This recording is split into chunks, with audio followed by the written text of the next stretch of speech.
fursa kubwa imeongezwa kwa vijana. Kwa vyote vile tunajua bado tuna mahitaji makubwa, lakini lazima tuone hatua ambayo tumefikia. Katika swala la miundombinu, wakati Mheshimiwa Dr. Samia Suluhu Hassan anaingia madarakani, tulikuwa na mikoa 5 haina vyuo vya VETA katika level ya mkoa.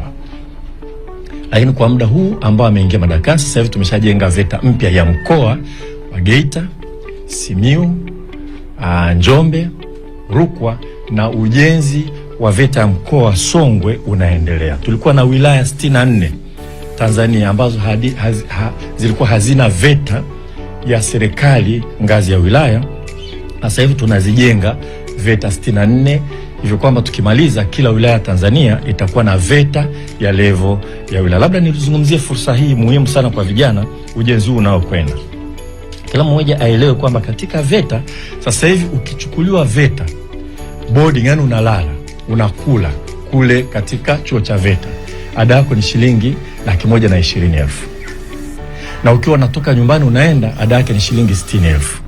Kwa hiyo ukichukuliwa na serikali ukienda kusoma VETA kupata ujuzi kwa ajili ya kujiajiri au kuajiriwa, ada yake ni shilingi 120,000.